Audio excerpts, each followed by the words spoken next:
but they always were seeking more information. So we thought that was a good sign, and the outcome's proven that. So, and I'd also like to congratulate the councillors on identifying these projects and working with the staff to achieve this outcome. So it's a great day to put this notice of motion up, and I think the whole Richmond Valley will benefit from this. So, does any councillors like to make a comment? Councillor Hayes. Just ask you a question. On that day, you did 4 announcements. One was at the Rapville Sawmill. Was that money part of that 21 mil? Not part of the 21. I think it takes it up to almost 22. That's the support, and they have to tip in the same amount of money, I believe, as the General Manager. So it's not just a one-off grant. They also have to match that grant like any other private enterprise. Just General Manager might want to make some comments. Yeah, it was about 743,000 matched. So the O'Connor sawmill put up that amount, and then through this funding it was doubled in effect, and a lot of that was around resilience for future firefighting. So a lot of it was for firefighting equipment and sprinkler systems and a range of things. So there's a good video on, I actually only noticed it last night on Kevin Hogan's Facebook page of an interview that Kevin did with Mick O'Connor, who's the father of Sam and his wife who own the mill. They bought the mill about 2 months before the fires went through. So it's a good story in that, you know, when that happened, they were considering whether they'd continue, but they have, and they've now tipped in a significant amount of money into that business. I'll just comment on that video that Mr O'Connor does recognise Richmond Valley Council on that too, so that was good to hear. Councillor Humphrey. Thanks, Mr Mayor. I've just made a couple of notes. I actually felt like it was an incredible announcement, but almost ridiculous. How fantastic to be able to provide these projects for our community. And whilst the dollars seem to materialise overnight, the results like this don't just happen. It occurs more often when council and the community actually work together. And with these projects and others, I've seen council staff respond with enthusiasm and dedication and indeed commitment to ensure project plans are shovel ready for when these big buckets of money materialise. So certainly I also support dot point 2, where we're acknowledging everyone who has supported council, and I don't mind if you sign off with a few kisses and hugs. Any other speakers? Councillor Hayes. Just another question. It says Richmond Valley Council has the opportunity to apply for further funding in the second round of the program later this year, so that's in the next few weeks, I assume, isn't it? Do you know the date it was closing? Yeah, so we're busy working on further applications for that Bushfire Local Economic Recovery Fund. So there's another, I think it's another pool of 250 million to those affected communities.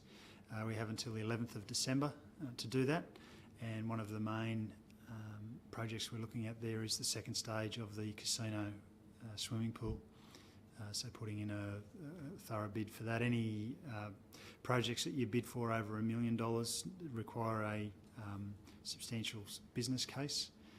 Anything under $1 million is a bit less detailed, but we've actually got 2 staff working basically offline, focused on maximising our chances in those funds. There's also a Fixing Local Roads program that's out and is due in on the same date, 11 December, so there's a lot of work happening in that as well. Again, looking at, you know, maximising our opportunities to progress projects. I'm sorry, Councillor Simpson, I didn't ask you as a seconder. Did you want to speak? Okay, thank you. Any other speakers? I'd just like to, in closing, could you pass out our congratulations to all the staff that were involved in securing that, helping secure that funding, please? I'll put that motion then. All those in favour? Carried unanimously. Confirmation of the minutes, 6.1 on page 7, Internal Audit and Risk Committee minutes, the 20th of October. Could I get a mover, please? Yeah, move. Councillor Simpson. Seconder? Yeah, second. Councillor Hayes. Everyone agree with the accuracy of those minutes? Put that motion then. All those in favour? Page 8, Internal Audit Risk Committee minutes on the 4th of November. Mover, please. Councillor Simpson. Seconder? Second. Councillor Hayes. Everyone agree with the accuracy? All those in favour? Carried. And now on page 9, 6.3 minutes of the ordinary meeting held on the 20th of October. The mover, Councillor Humphries. Seconder, Councillor Lyons.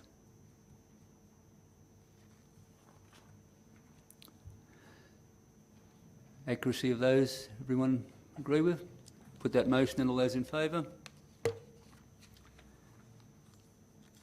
Minutes arising out of any of those, matters arising out of those minutes we just adopted. Nil. Move on. Declarations of interest. You have any, Mr General Manager? No, I haven't received any. None from the councillors. Petitions, nil. Notice of motion, nil. Mayor's report, I'll move that on page 11. Get a seconder, please. Yeah, Councillor Hayes.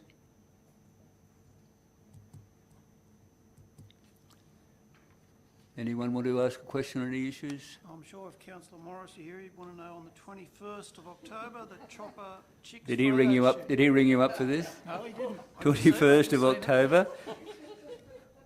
Chopper Chicks photo shoot. What was that all about? What word got you in that?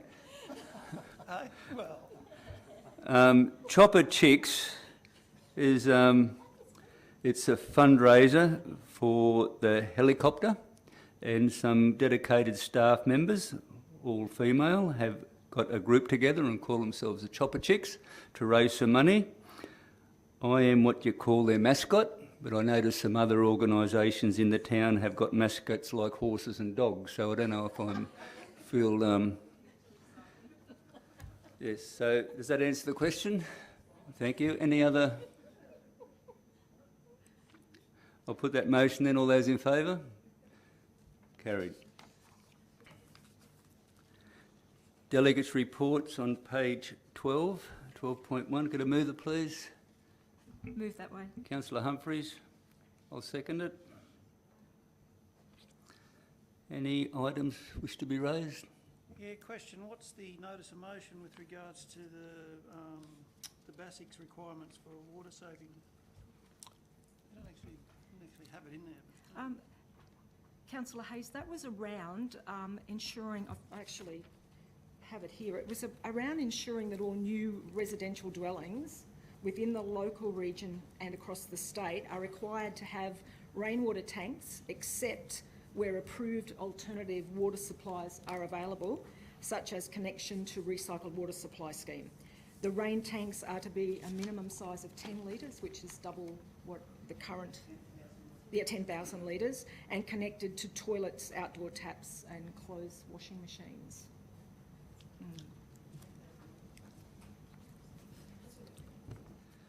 As that said, that constituent councils will be asked for their comments. In some cases, it's just not practical. Yeah. So that fee will come back from the council. And if you want an update of council's reply, I'm sure, on Richmond Valley's reply, I'm sure that can be available. Could I just make a further comment? Thanks.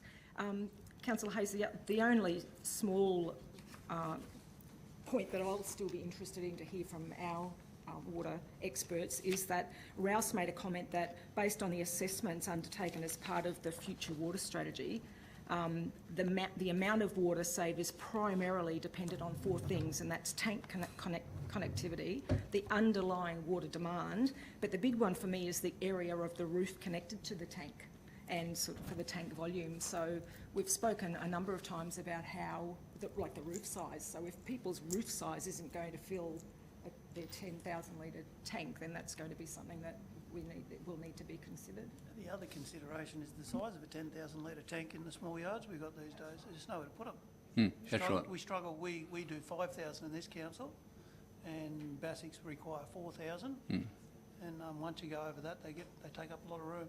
That's what I said. In some cases, it won't be practical to be able to do it. Yeah.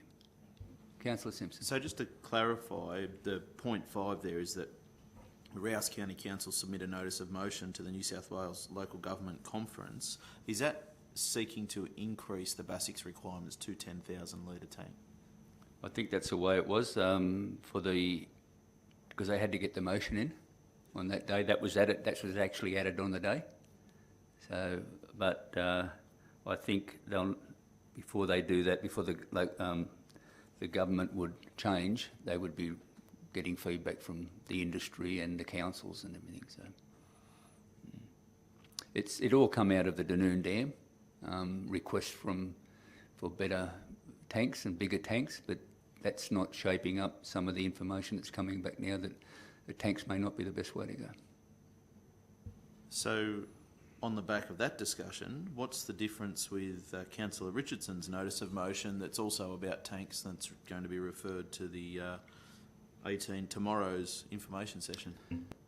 Councillor Richardson's notice of motion would have at the time, the way it was written, would have stopped any further investigations into the Dunoon Dam before we'd even had a information session on it.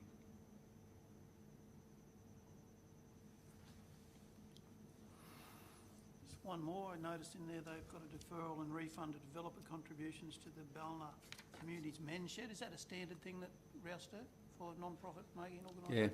Yeah, non-profit. Yeah. Did you want to say anything else, Councillor? All right, I'll put that motion then. All those in favour? Carried.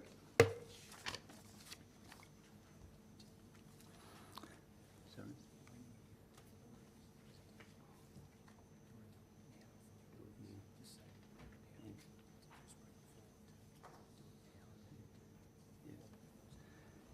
Councillors, I would like to now invite the auditor to make his presentation, if that's okay with everyone.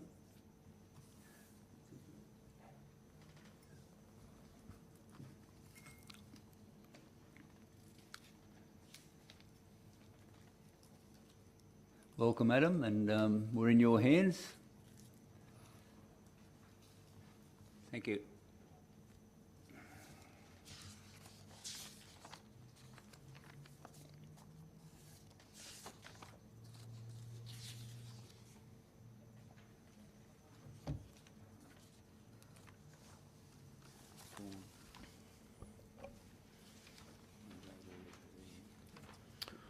Good afternoon, councillors. Thank you for having me along this afternoon to discuss the report on the conduct of the audit for 30 June 2020.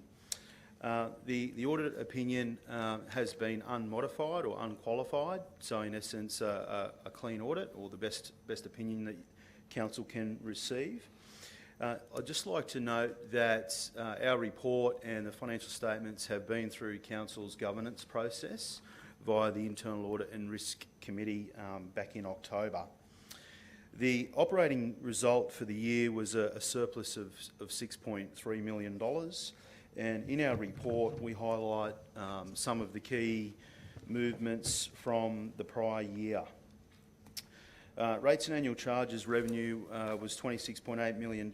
It increased by approximately 7.6% in accordance with council's first year of the special rate variation of 5.5% for the next 4 years. Grants and contributions revenue decreased, largely due to last year council receiving some monies for the Northern Rivers Livestock Exchange and funding for sporting grounds. That was offset by some natural disaster funding arising from the floods and the fires that occurred during the year. Materials and contracts expenses increased by $3.4 million, largely arising from the consumption of raw materials and consumables, and consistent with what you would expect to see given the natural disaster events occurring throughout the council. In relation to our report, we discuss the performance measures, and we've benchmarked those against the Office of Local Government and compared that to their expected benchmarks. Council hasn't met the operating performance ratio, and that's consistent with prior years, and that looks at council's operating result before capital grants and contributions. But I'd like to note that it's trending upwards and going in the right direction. Council has met the own source operating ratio for the year, which is a benchmark of greater than 60%. It's also met the unrestricted current ratio. The debt the debt service cover ratio as well. The rates and annual charges outstanding ratio hasn't been met, and that's consistent with prior years. I'd just like to note that Council's General Fund has met that ratio, but the water and sewer funds haven't, and it's largely due to the timing of when we're levying the annual charges in arrears for those funds. We've also met the cash expense cover ratio benchmark provided by the Office of Local Government. During the year, Council spent $10.9 million in renewing the asset base for the year, and that's reflected in the financial statements. There was some new accounting standards that all councils were governed by this year, particularly some changes to the revenue and the leasing standards. There's been some updated disclosures throughout the financial report. That overall there wasn't an overly significant or material impact in relation to those, and we're comfortable that those financial report disclosures have been updated. As part of our audit, we didn't note any material non-compliance with legislation or frauds or error as part of our audit process. Not that we are specifically looking for those matters, but when we do have regard as part of our testing approach, and we didn't note any matters for reporting via our reports. Overall, a pleasing result for Council, and particularly given the challenges with the natural disasters throughout the year. Thank you. Thank you. You take questions? Oh, sorry. Council got any questions? No? Thank you. Appreciate your attendance.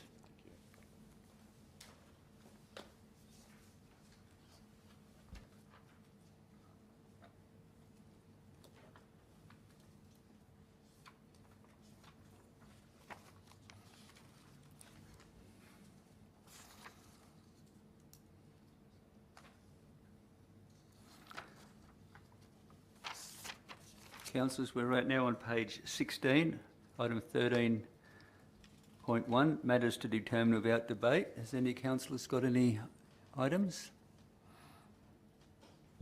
Councillor Simpson? 15.2. 15.2? Yep. 15.3, is that the financial statements that... Yes. Yep, so 15.3 and 17.3.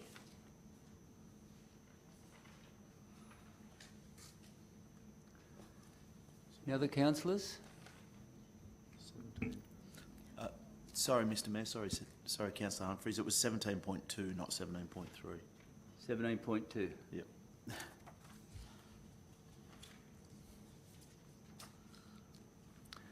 Councillor Humphries. I've got questions out of 14.3 and 14.4. 14.3 and 14.4.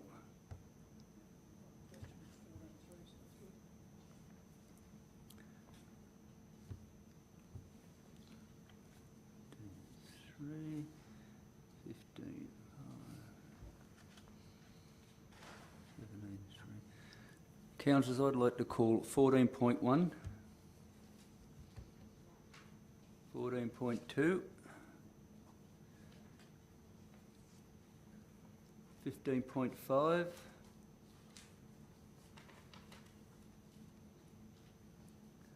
17.1. No, sorry, not 17.1. Sorry. No? Oh, yes, sorry. Yep.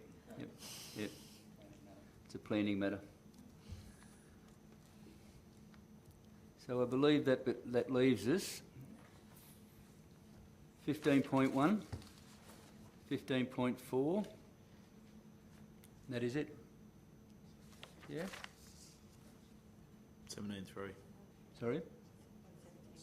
17.3, sorry. Yep. So could I get a motion, please, for 15.1, 15.2 and 17.3? Move that way. Humphries, seconder. I'll second. Councillor Lyons. Sorry? Did you not put your light on? Councillor Lyons? Did you put... 15-1, 15... 15-4, 17-3. Everyone understand? 15-1, 15-4, 17-3. Put that motion. All those in favour? Carried.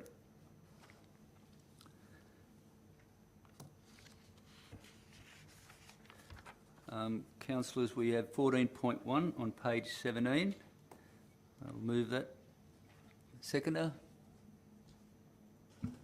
Councillor Humphries Light.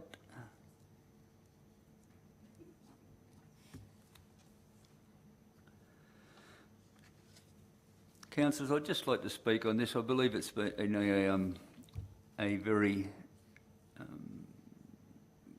good and outstanding annual report, especially in the times and hard times what we've been through, the bushfire recovery and the floods and the COVID, and it's, I think, outstanding what our staff have achieved with the support from council and our community. We're financially stable. We're meeting our targets in all of our levels of achievement we're required to do by the state government. We've been providing our services that our community expects from us ongoing daily, and we're also delivering some of our signature project which was identified in our community strategic plan. So overall it's been a very positive year, and I look forward to the next 12 months being the same. Any other speakers? Councillor Humphries. Thanks, Mr Mayor. I've just noted here, I imagine that it may have been a bit of a challenge itself to prepare such a positive report following the challenges our community and the council endured during the year. I feel that the cover is hugely symbolic of the community's incredible resilience. The report acknowledges the role of the council played in leading the bushfire recovery, and I would add that the role was nothing short of outstanding. The report's full of print and photos of the amazing achievements despite or driven in spite of what we were going through. The report is presented in an engaging, positive, interesting and friendly style from our council to our community. I love it. Thank you. Councillor Simpson. Yeah, look, I'll just add to that in saying I think that this year is a year that our staff should really be proud to be part of council as an organisation. The way in which our staff and our general manager have responded to Rapville and the commitments they've given the community out there in trying to process DAs in 5 days and in making commitments like that to try and help that community get back on its feet. And that came through obviously when you talked about the $21 million in funding secured as well. Also with COVID and reading, I can't remember exactly where I read it in these big pile of papers here in front of me, but when I read somewhere in there about the local government association coming up with a splinter award that most councils ended up using, but we didn't, because we were able to continue to operate. And if you look around in our local area, we were open a lot longer. We were providing service a lot more than what many of our local councils were. And I think that's something that this organisation should be very, very proud of. You all obviously worked very hard to make that happen, and it makes me proud to be part of the organisation as well. So well done. Any other speakers? Right, councillors, I was just going to close on what Councillor Simpson just said. I believe through the COVID, council did keep our doors open a lot longer than other councils, and even to the library where they'd done door-to-door deliveries of books. I think that was an outstanding effort. So we've responded to a lot of hard and trying times and disasters, and I think we've come through, and we all should be very proud of what we've achieved. I'll put that motion. All those in favour? Carried. Page 19, 14.2, councillors, I just really call that to highlight where this is up to with the consultation we're going to go into with the other parties. and hopefully something can be achieved there and it doesn't end up in the courts. But it's, I think, something that council felt they were committed to do and needed to do, and I look forward to a positive outcome, but in the court system, you never know. Did you want to say anything, Mr. General Manager? Yes. Oh, no, I think just to follow on the point you made is that we did it not only for the community of the Richmond Valley, but for councils across New South Wales who, you know, we believe have been affected by this, and there is an opportunity for more councils to join this action. It's a small window of opportunity, and I'd be encouraging any councils out there to consider that, to if this case is found, to get some returns to their communities. So we think it's progressing in line with how we were briefed, and yeah, I'll be involved in that as our representative, as the lead council in Sydney in mid-December. Thank you. Any other speakers? Put that motion in. All those in favour? Carried. 14.3. Did you get a seconder? I didn't, sorry. Thank you very much. Seconder for that? Councillor Lyons. Thank you, Director Jones. I'll put that motion. All those in favour? Carried. 14.3, Councillor Humphries. Thanks, Mr Mayor. I'll move the recommendation with a question. Can I get a seconder, please? I'll second. Councillor Hayes.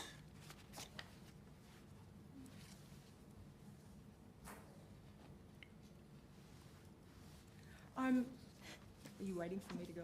Yes. I'm just curious, I'm wondering whether this item could possibly be flagged to discuss further at a future workshop. There seems to be some positives, but some areas that council is sort of managing on their own. I see that we get access for our $40,891. We do receive access to member services, such as the industrial and legal advice.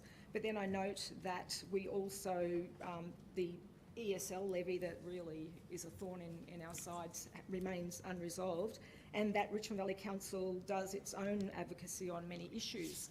I guess if I don't hear a lot from the Treasurer also when he talks at the conference on Monday about additional detail about their increased costs, I'm not suggesting for a moment that we leave the organisation with all those, 126 that do. I just wondered if we need to perhaps talk more about the membership and what we're actually expecting from them.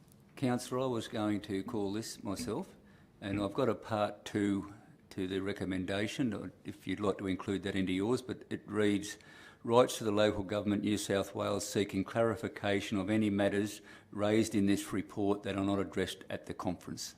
If you'd like to include that, so when the conference is on, if we're not pleased with the results and of that coming out of that and the issues, we will write to the local government New South Wales asking our questions. Would you like to include that? Yep. Yes, that would be fine. Councillor Hayes, you happy to include that? Yeah, happy to include that. Thank you. I'm just a little bit perplexed as to their financial status. They don't seem to be running that good, do they? Well, that's one of the issues. I think if it's not clarified at the... Yeah, that needs yeah, you know, we can further follow that. And is it ironic that JLT give them $500,000 a year? Just seems a little bit odd. Well, they're not the only one. There are other sponsors too, but yes, that does stick out a bit.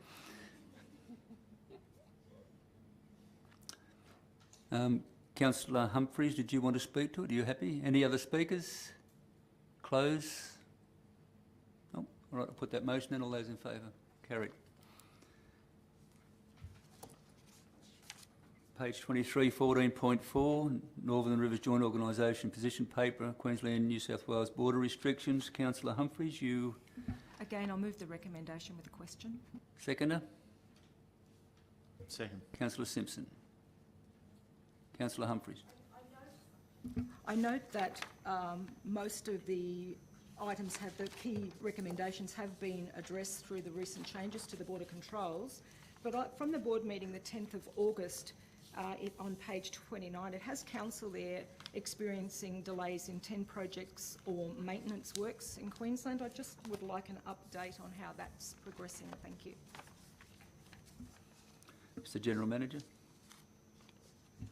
Yeah, look, those issues have, we've moved forward on that, but there were, impacts on availability of some contractors and others that were supporting some projects for us. But once the border bubble came into effect, we were, that certainly made a big difference, and obviously that's not in place now either. So, it did have some impacts, but we're now able to move forward and catch up is certainly our aim. Thank you. Any other speakers?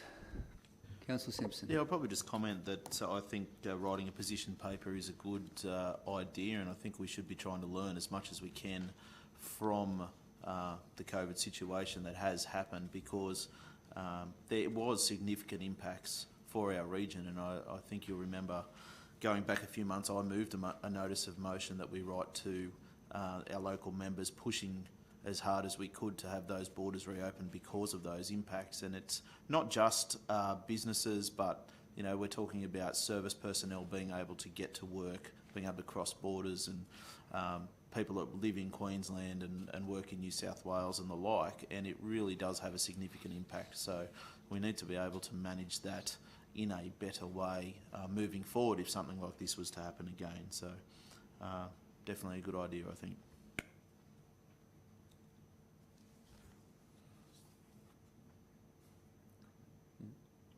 Yeah, Mr General Manager. Yeah, thanks, Mr Mayor.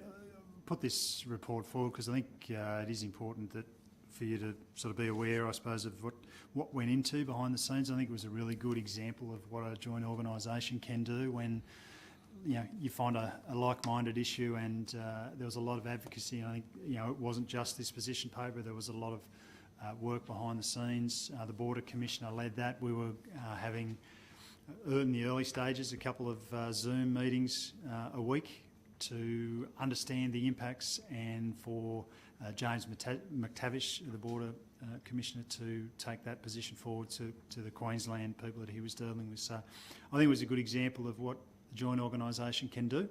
The new Executive Officer did a great job in pulling that position paper together quickly. So yeah, that's why I certainly thought bring that to your attention, of a good example of councils working together to get an outcome. So let's hope it stays open. Any other speakers? You want to close? Put that motion in. All those in favour? Carried. Next item, 15.2 on page 33. And move the recommendation. Yeah, second. So just really with a couple of questions, but I'd just like to firstly comment that I think overall it's a fairly good result, and what really highlights it for me is that throughput in New South Wales this year is down 48.76% on last year, yet our livestock exchange only down 16.18%, which is quite significant, and I think that is a testament to having a new and improved facility and it being well run. So well done to the staff there. Just a couple of quick questions on the financials. Firstly, software licences being double what was budgeted in the first quarter.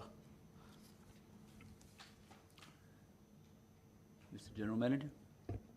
Yeah, I'll have to take that one on notice and come back to you.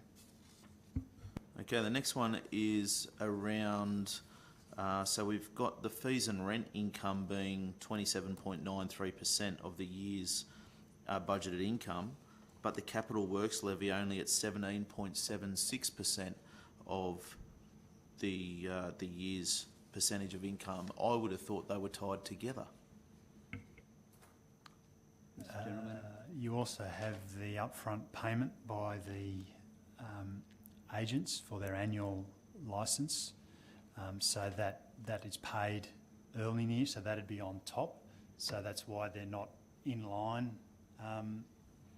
because that, off the top of my head, is around $50,000 worth of revenue. So if the five agents would have paid their annual licence, so you'll have that 50.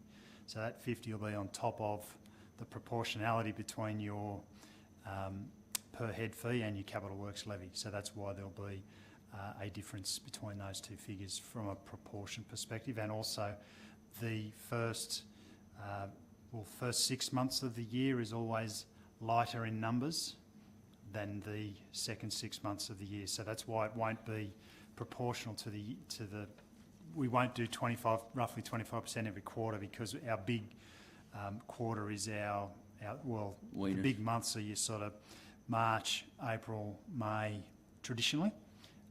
So we were always going to come back from last financial year where we had a record number, 130,000 throughput. So there's a couple of factors there that have led to where we're at in this quarter. But I think really this quarter's, given what's happening in the industry, the fact that the national herd is right back, there are the numbers available aren't there. That's why price is so high. Price last week hit $7 a kilo, which is just unheard of. When we had the peak about 3 years ago with the high prices and everyone was really happy, that was around the $4.50 to $5 mark. So we're another couple of dollars per kilo in front of that peak 3 years ago. So it is good times for those who have stock to sell, but obviously the numbers in the paddock are back, and that's a follow on from the impacts of the drought. Councillor Hayes? A question. We've budgeted for depreciation and we've got to start getting depreciation into all our financials. But this report, it says we have a cash operating result of 63,000, which is good, and then the depreciation brings it back to a operating loss of 54,000. At what point in time does our budget allocation cancel that out? Most probably when the loan's paid off, it helped. So that's the only thing that's holding that back. Well, we're working towards doing the best with it, but when you've got a new facility like that, the depreciation's big, but once the loan goes, that'll help. Yeah, so what are we talking, 5 years, 10 years to get on top of that? 7, isn't it? Yeah, I think the loan's got about 7 years to go. Obviously the depreciation jumped by a couple $100,000, which is not unusual given we invested $14 million into the facility. So the long-term financial plan, obviously with the our efforts to generate more revenue. So it's a combination of generating more revenue, but then obviously once the loan goes, that'll make a big difference in sort of once we have no longer any repayments. That'll mean we should be well in front of the break-even point. But yeah, it's about, I think it's 6 or 7 years left on that loan. Councillor Simpson? Just on the loan principal repayments are at 50% of the year's allocation. Is there a substantial amount paid up front there?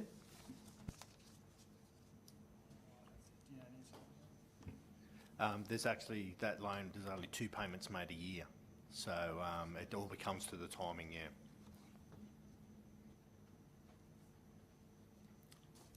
Councillor Simpson? Question, Mr Mayor. Just a question around the biosolids project, the increase in the quarterly expenses. If I could just ask what has driven that? Sorry, what was the... So the biosolids project, which is share page 34. So that's the project where obviously over a period of time the biosolids from the effluent facilities were stored in an area. We had to go through a fairly significant process with DPI, EPA and Rouse to go through a process of how you could treat that because of the tropical soda apple issue. So it's been a bit of a process, but we're now in a position to process that and remove it off-site for a revenue stream. So we had budgeted for that revenue to be coming in the last financial year, but there are a number of factors in that project that brought it into this financial year. So some of the costs of that were in the previous financial year, and we're now recouping the revenue. There are still some costs, but overall, we were through that process. I think we're looking at a potential revenue stream of between 80 to 100,000 in actually, so solving a problem, but actually generating a return from it.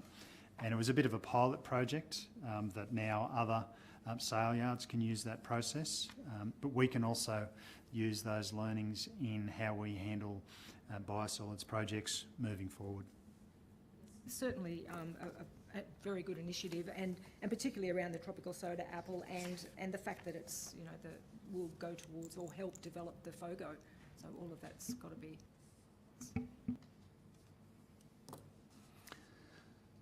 Any other speakers? Councillor Simpson, you want to write a reply? No, all good, thank you. I'll put that motion then. All those in favour? Carried. Councillor Simpson, 15.3. I move the recommendation. Seconder? Second. Councillor Humphries. Councillor Simpson.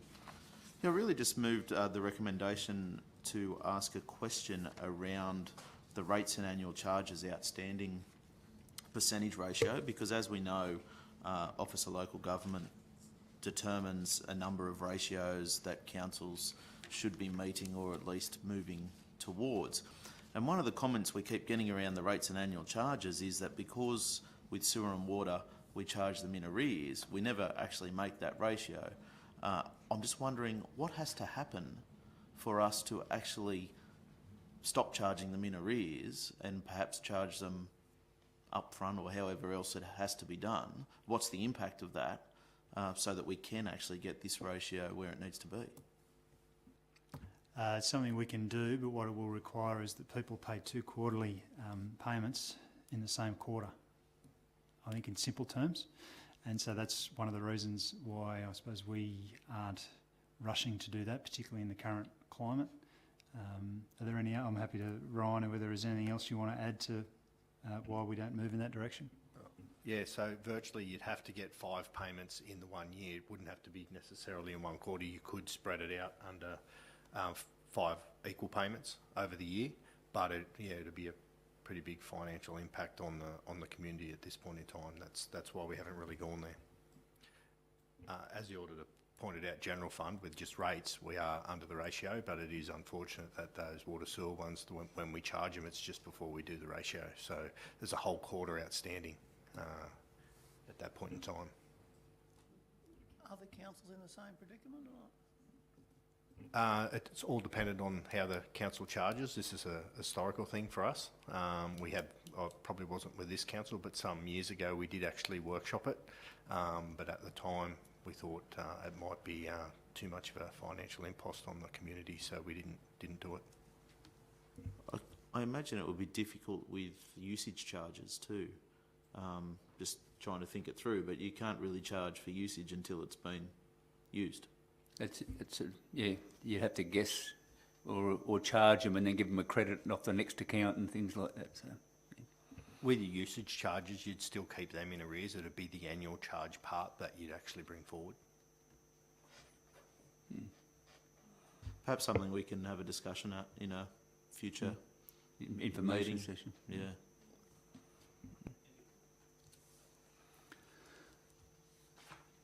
Any other councillors? I'll put that motion in. All those in favour? Carried. What are we up to? 15.5, isn't it?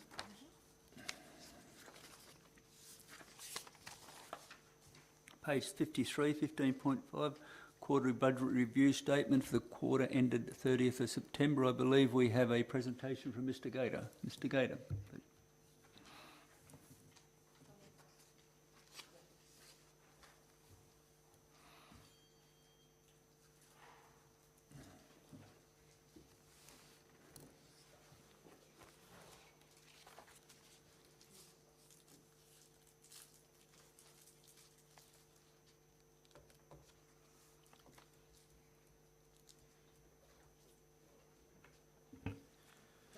Okay, the September budget review. So our unrestricted cash surplus has remained unchanged since the start of the year, the original budget position, at $318,869. The use of restricted funds or reserve funding has increased from 11.95 million deficit to 11.239 deficit, an increase of just over 44,000. The original budget, we started off at just over 8 million, and then when we added in the carryovers, that was an additional 2.6 million, and then we had approved monthly adjustments of around 500,000, which brought us up to the 11.195, and then with the 44, we're now sitting at 11.239 million.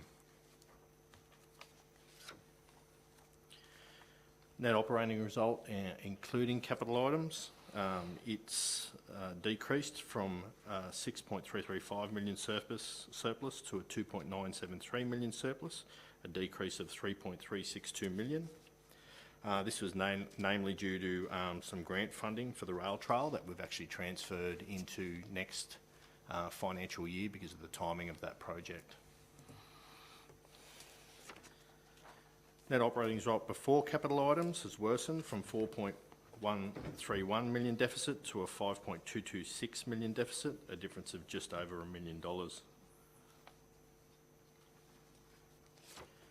The major changes in income, there's been 500,000 transferred to the next financial year's budget for the casino swimming pool.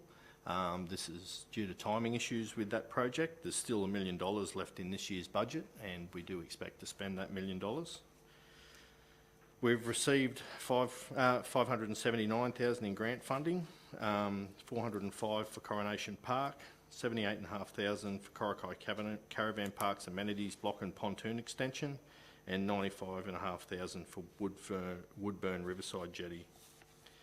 We've transferred just over 2.4 million into next financial year for the rail trail project. Again, there's $1 million still in this year's budget, and we do expect that, but it's a timing issue with that project as well. 125,000 capital grant received for the Casino Scenic and Heritage Walk project. 166,000 increase in operating income budget for the Woodview Quarry.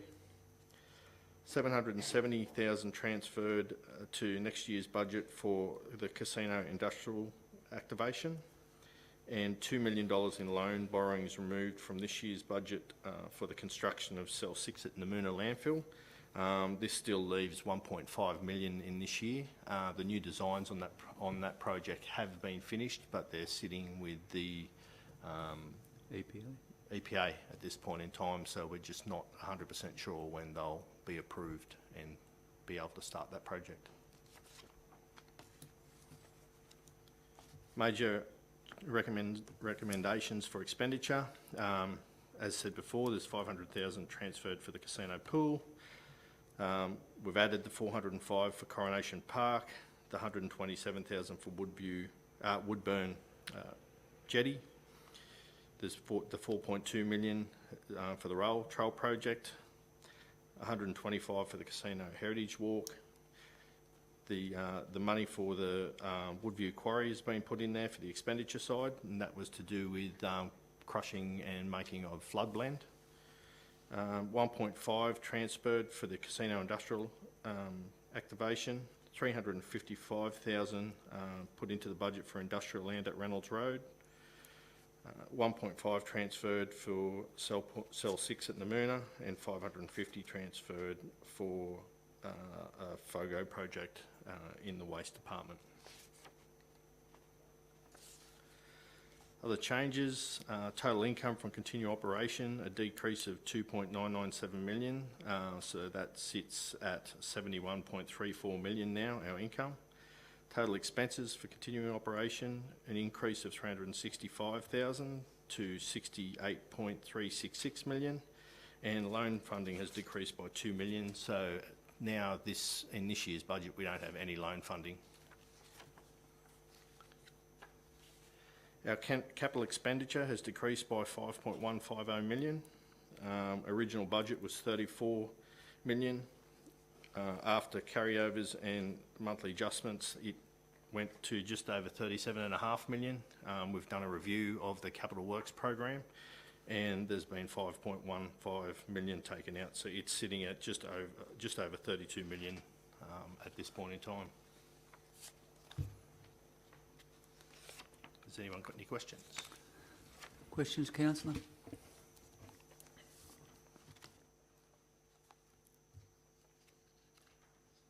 Thank you. Can I get a mover, please? Welcome Councillor Cornish to the meeting. 15.5, page 53 we're on. Can I get a mover, please? Councillor Humphries, seconder. Councillor Lyons. Councillor Humphries, did you want to speak to it?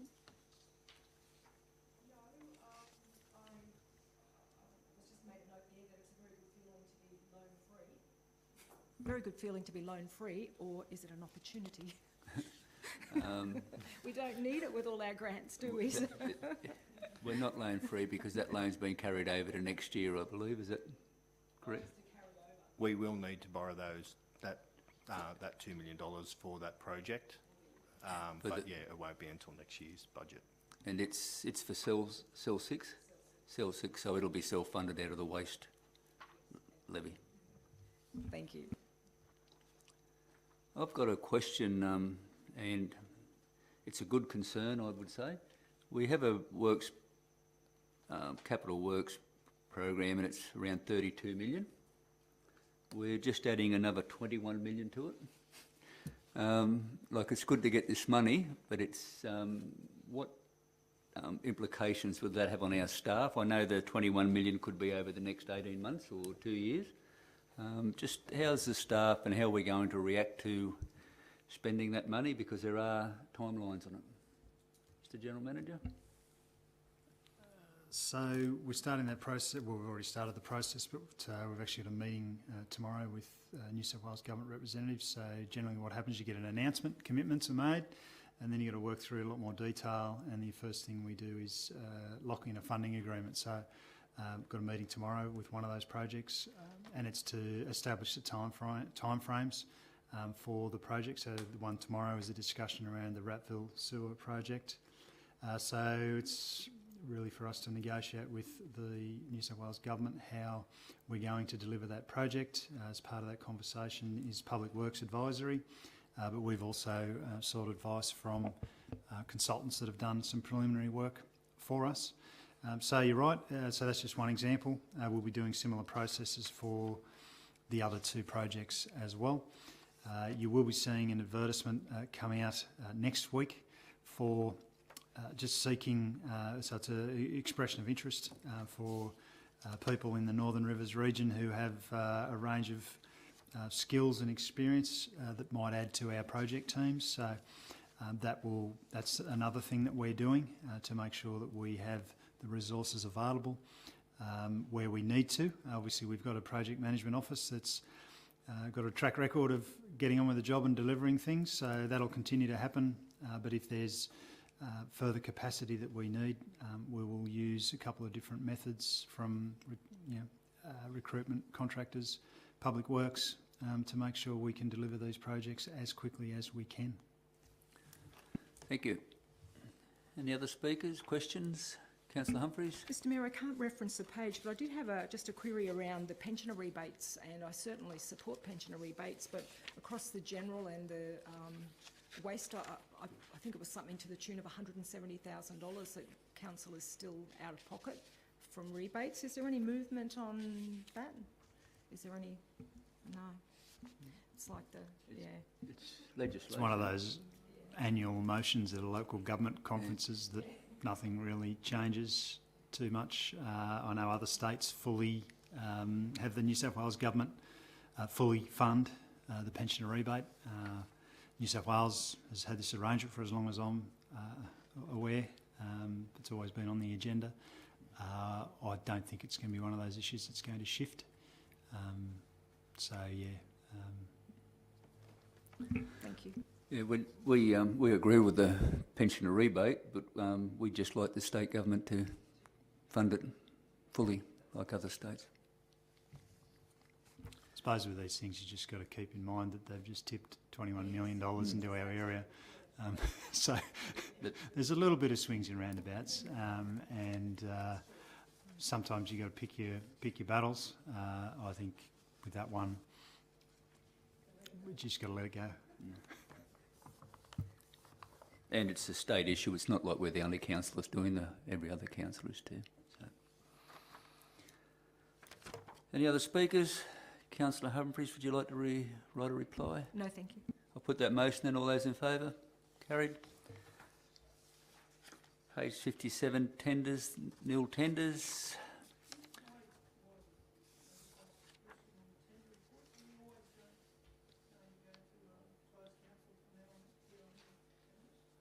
Mr. General Manager. Yeah, we are looking to do that. We're actually looking at adjusting our business paper so that it doesn't actually have that tender section. Basically, we had reviewed that, and some of the information that was in the tender reports that you really want to see, so that you are confident that we're making, good informed decisions, actually gives away what is, commercial information that's either advantageous to other competitors and may actually be a disadvantage for us in getting value for money, because obviously there are some tenders that come back to us on a periodic basis, or they're for similar types of things. So it's about making sure that we get, when we go out to tender for something, the best price we can get for our ratepayer. So that's why we're putting those into closed council. It's to, I suppose, best position council from a competitive marketplace perspective. Any other speakers?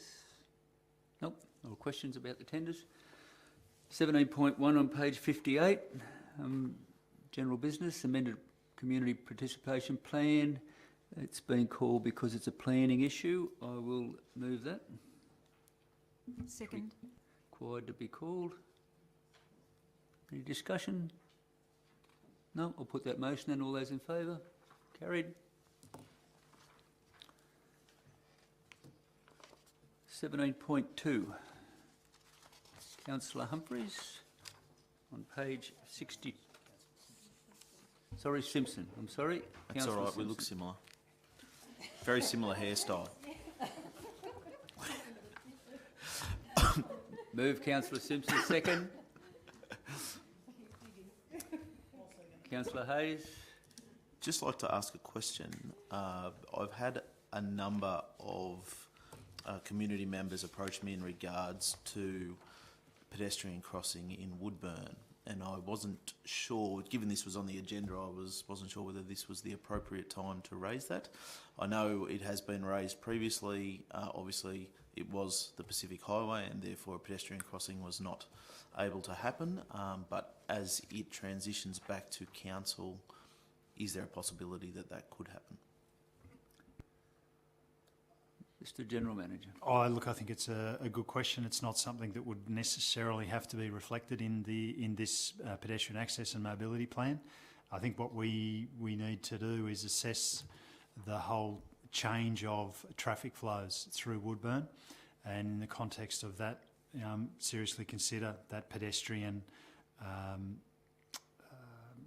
access across the road, whether it's pedestrian crossings, whether there's different treatments, given that it's now not a highway. So I think that's certainly something we need to review as we look at, and we're certainly looking at having conversations with Transport New South Wales around whether we can get some funding to support streetscape improvements. We've obviously had that master plan done, which had some preliminary ideas in it.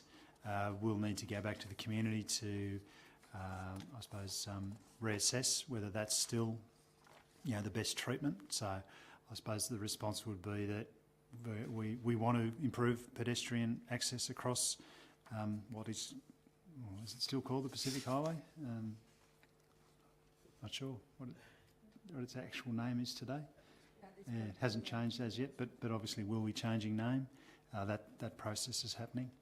But I think pedestrian, whether it's a crossing or some other treatment, is definitely something we need to do, but it doesn't need to be reflected in this plan to achieve that. All right, thank you. And then I ask that we put that on the agenda to speak at a information session as well. Yep. Any other councillors? Just a question on the Corricoy one, Councillor Hayes? the track that goes around the common, isn't it, they call it there, around the riverbank, with the, you got to go through public gates. Yeah, Does that get any use, and do we maintain that? we do, don't We maintain it, but it's actually maintained by the cattle grazing it on a periodic basis. It's basically a natural walk. I don't know whether you've had the chance to do it. I've done it. You get walk through the sort of stiles. Quite a nice walk, but at times there are cattle in there. One time I was there, there's cattle there, which was fine. I'm not sure. We've had some positive feedback that has been done and that it's now accessible, so that's a good thing. Any other questions? Councillor Humphries? Yeah, thanks, Mr Mayor. This obviously was very timely given the number of submissions and the quality of the submissions that we've received. People, like I really enjoyed reading many of them, and it was made a little bit more enjoyable because a number of people had contacted, I believe, many councillors to talk about different issues, and you can see them reflected in the commentary in the submissions. I think we've had some people that are very concerned about their safety, like they want to be healthy, but they're concerned about their safety. And I think that the plans that they've been upgraded, and I think the plans put before us now, this is a very well written, it's very well designed, it's an amazing tool. There's some excellent money that's been gained. I read there that there's, over the last 5 years, there's, I've the wrong page now, but was it 5.2? And I just wanted to ask, through you to the General Manager, the Culture Street in the grants, is that included in that, or is that extra to the money in the report? That's extra. Yeah. 2.85 mil. Yeah, it's really excellent document and really positive for our community, necessary for the community. And that's what we're promoting, people to get out and about and get fitter and healthy, and so very good. And just to say, I was really, of course, being a supporter of the rail trail, I was really impressed with how many people were aware of how it needed to be connected and the connectivity to the school, and we're just talking about North Casino, gentlemen, but like the connectivity for the rail trail and the school and Spring Grove, and they were really good submissions. Any other speakers? Councillor Simpson, right, a reply? I'll put that motion then. All those in favour? Carried.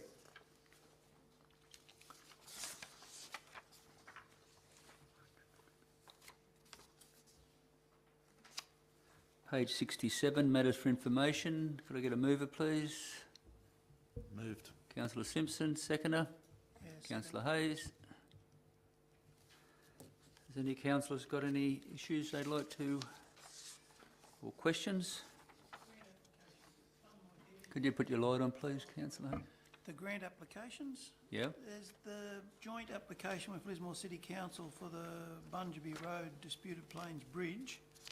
It's in there as approved, and then it's in there, has it been split or something? So part of it got approved and... I think it was split for 2 applications from different funding so sources. One has been approved and one hasn't, is that? Correct. So there's not enough money to do the job? Yeah, so the aim was to seek funding under 2 different programs to enable the bridge to be fully funded. One was successful, one was unsuccessful. As a result of that, our contribution to that bridge happening is $150,000. So that's a project that Lismore City Council's, they're managing this sort of application process. I think they may be considering making another application. Obviously, for them also, finding $150,000 that hasn't been budgeted for. I'm sure they're as challenged as we are in finding new buckets of money. So for anything further, I'd need to just check with our team as to where that is up to exactly, but that's what occurred with those applications.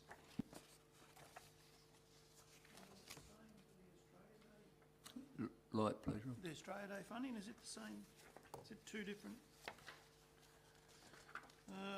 Page 75 was grants that have been approved, and then you get over a bit further somewhere. And it's got grant application submitted. So have we submitted another one, have we? The same amount? I think that might be the same one. It might have been a quick turnaround. I'm only guessing. I think it was just quick turnaround. So they actually got submitted and approved in the same month, and that's why they're in there. Yep. So they're in the approved section, and then they're in the submitted section. No. I noticed there was a lot of applications for the casino showground that weren't approved, but they may have known something that we didn't, and then the money 8.2 turned up. So, yeah.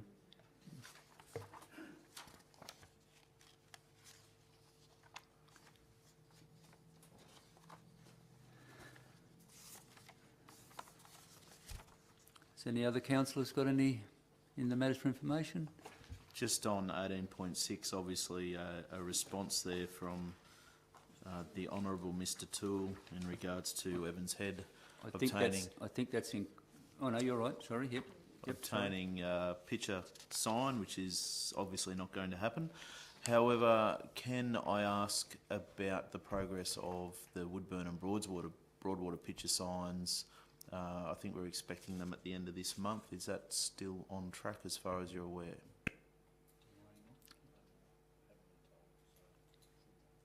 That's our understanding. We can follow that up. Actually, it wouldn't hurt for us just to follow that up. I've seen the frames. The frames are in place. Yeah. And so we were advised that the signs, that we've certainly approved the photos and done what we've needed to do, but we can ask that question and let you know. But the aim was I think it was end of month, wasn't it? Yeah. Yeah, if we could do that. I mean, the feeling of some businesses, and I don't blame them, is, you know, we've known it's not that it's us, but it's been known that we're going to be bypassed for 10 years and we don't have signs up when it happens. So it is a little frustrating from their point of view. We will pass on the frustrations of the Woodburn business community and the Broadwater community. And councillor has supplied the photos, I think, for it, so we can't do any more. It's up in. We've done our best, so, but we can ask the question. Any other items on matters for information? Councillor Simpson, you want to write a reply? Put that motion then. All those in favour? Carried. Item 19, questions on notice. Nil. 20, questions for the next meeting in writing. Has any councillors got any questions?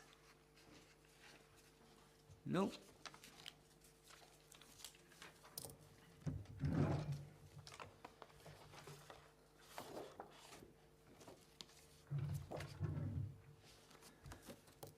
Page 96.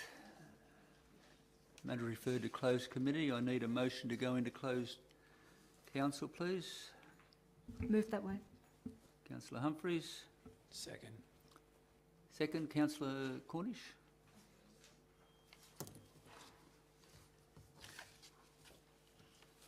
I can't find my bit of paper, Mr. General Manager. Here it is. Mr. General Manager, has there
Mr General Manager, could you read the resolutions of closed council, please?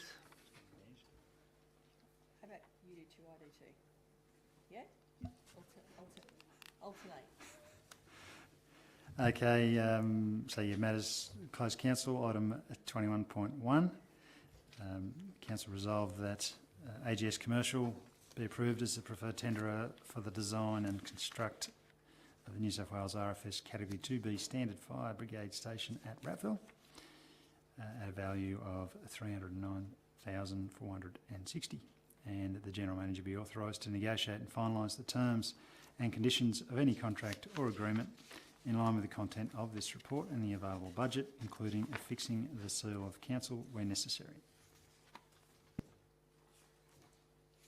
Director Jones.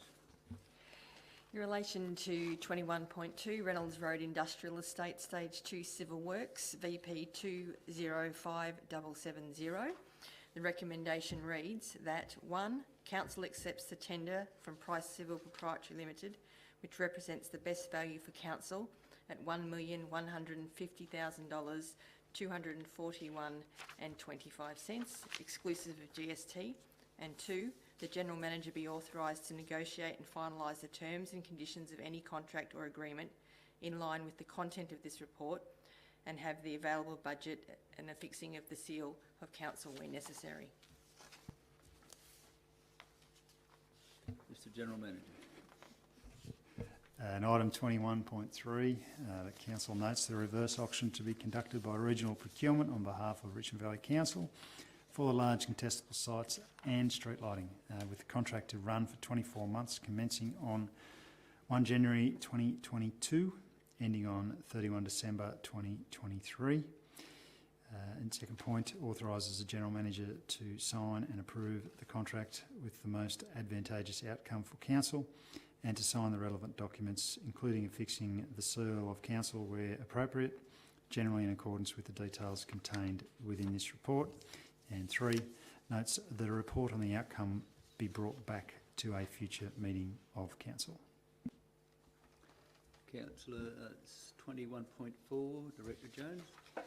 In relation to item 21.4, tender VP 204658, Northern Rivers Livestock Exchange NRLX feeding contract, the recommendation reads that Council declines the submissions received for tender VP 204658 NRLX feeding contract due to non-conforming submissions. 2, determines not to call fresh tenders due to the limited number of parties that may potentially respond.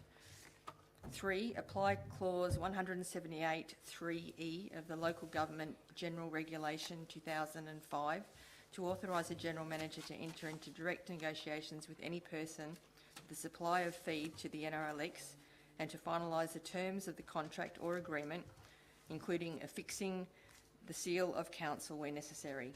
And 4, notes that the outcomes of the negotiations will be reported to Council for information. Thank you. That concludes the meeting. Thank you, staff and councillors, for your attendance, and everyone have a safe trip home. Thank you.